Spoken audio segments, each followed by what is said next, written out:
Kick the flow, kick the flow, kick the flow, kick the flow, kick the flow. Built how the country was built on human property. 12% of GDP in 1800, the financing of the Napoleonic Wars, and the beginnings of the Industrial Revolution come out of that massive industry. And we weren't the good guys. We were almost the worst guys. We didn't abolish it first. And we shipped 3.25 million Africans across the Atlantic. That's more than Spain, more than France, more than the Americans.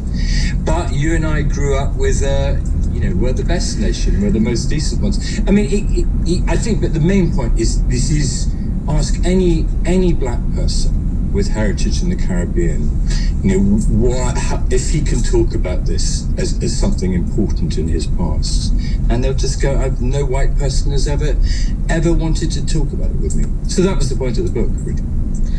And what do you think about, right-wing publications or right-wing,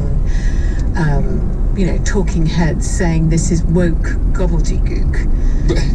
And asking, British civil servants or British cultural institutions such as the English Heritage or the National Trust to interrogate this past in order to inform our present. Well, I think that, as you said, there's complex different things going on here. I like history. I read history. I don't see anything wrong with knowing all the history. I think we're brave enough as a nation to take the warts and the good things. The National Trust, deciding to tell the whole story of their properties rather than just the nice bit, seems to me grown up, mature. I have to say, one of these National Trust properties was lived in by my last slave-owning grandfather. Do you want to tell us about that? It's a house called New Hales, which lots of people who live in Edinburgh will know very well. Beautiful house at Musselburgh. And so Sir Charles Dalrymple Ferguson, my 3 times great-grandfather, who was the last slave owner, got compensation in 1833 of nearly £3 million. He shared it. Hold on, how much is that in today's money? It's 3 million. It's 3 million in today's money. Okay. And so he was compensated for having to get rid of his slaves. Yes, because the only way you could get the law through the British Parliament was by saying that the slave owners, the richest people in Britain, would be compensated. But were the slaves compensated? No, obviously not. It is incredible, and it was the biggest transfer of one sum of money by the government in the whole 19th century. It's like you bought off all the fossil fuel companies to make them stop causing. So it was a sort of win-win for the slave-owning class because they profited from slavery, and then they profited again when they were compensated for stopping slavery. Yes, and the line in Scotland where a very high proportion of the slave owners were, is they put the money straight into railway shares. Then they trebled their money again. Yeah, but kick-started, the Industrial Revolution. So anyone who says, and a lot of people on the right, I get a lot of abuse about this book, on the right say this is ancient history, why it's just no more important than the Egyptians building pyramids, is just totally wrong.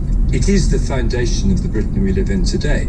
And the culture, our multicultural Britain with 14% non-white people is also a product of empire and what we did, and maybe the best product of it. I like living in a multicultural Britain myself.